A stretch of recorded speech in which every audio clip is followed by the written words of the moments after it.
production of art is considered one of the hallmarks of high intelligence in a species. It is an expression of complex thoughts and emotions, and as a result, there's been quite a lot of exploration of getting machines to produce original art. Although currently, we don't have AIs that just decide on their own to produce art.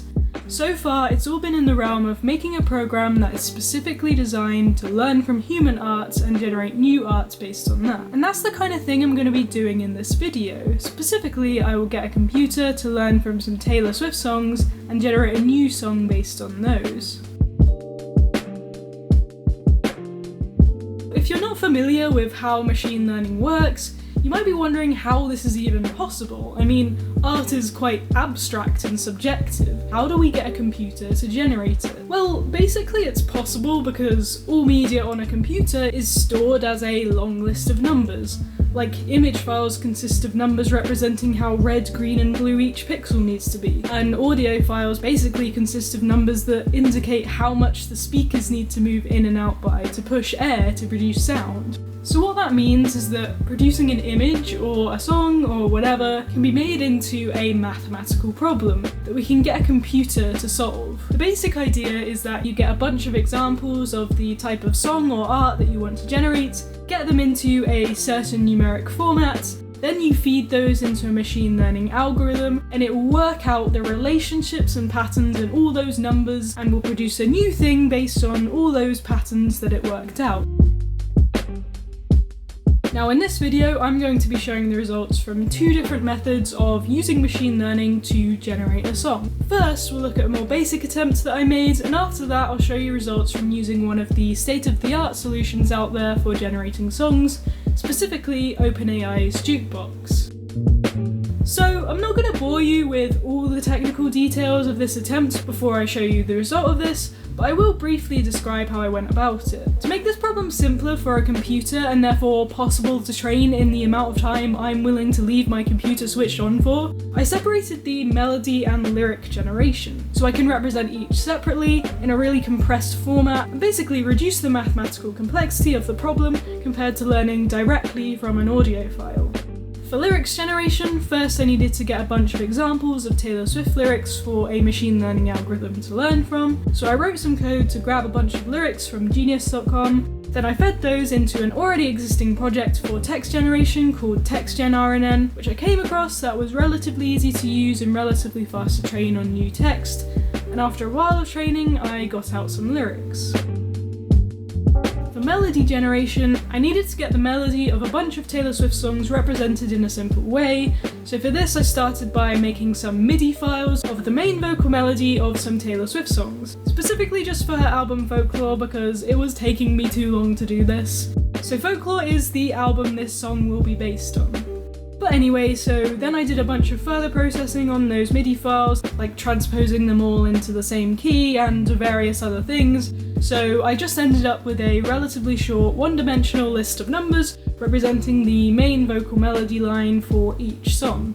Then I fed those melodies into a machine learning algorithm called a generative adversarial network, and I got out a generated vocal melody after I got bored of trying different parameters and waiting for it to train. Then, to combine the generated melody and lyrics back together and turn them into some form of song that you can actually hear, I converted the generated melody back into a MIDI file, put it into some music production software, and used an AI voice generator to sing the lyrics to that generated melody line, and I added some simple production to it to give it a bit of atmosphere, although it's not folklore-esque at all, so don't expect a masterpiece production-wise, but with all that said, this is the result. We gather here, we line up in your body, we want to. You like when you can see wood with your organs just in, but I was hard if you think I seem something. I thought forest for him, try that. I put me, I'm just so ready to the journey, but you know I think I see back. I was so trying to be on me, and I never. This has to why you're watching you climb, watching you come over, like watching you come here. Me back at the first few hundred and the wrong, and you fall friends like an very trick kiss. Of 4 years and 4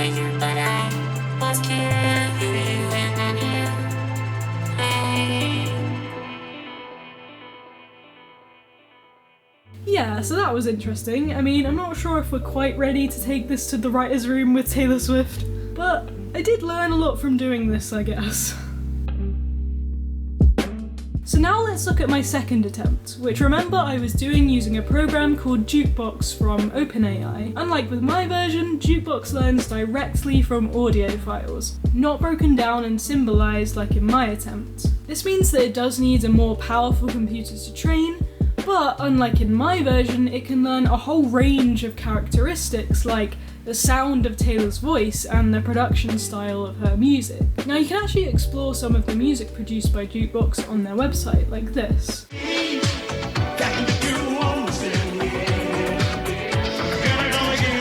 I didn't find any generated Taylor Swift songs on there though, so I had a go at using their code myself to produce one. For this I used Google Colab to run the code in the cloud rather than on my own computer, but even then the best I could do for free was generating around 50 seconds of audio that was a continuation of a specified song rather than a completely fresh one. But anyway, I did that for a few different Taylor Swift songs, and I'll link in the description to the channel Brockaloo, who had a video showing how to do this in Google Colab. So without further ado, this is what JukeBox produced.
So aside from how unintelligible and generally insane these sound, I found it fascinating hearing these. Like, the fact that you can hear Taylor's tone of voice and there's like little backing vocals in there and a beat and all the instrumentation. I think it's pretty cool, and at times I was thinking, yeah, this could make a great Taylor Swift song, which was a lot harder to say about my Poundland attempt at Taylor Swift song generation. But yeah, let me know what you think, and that's the end of the video. Bye!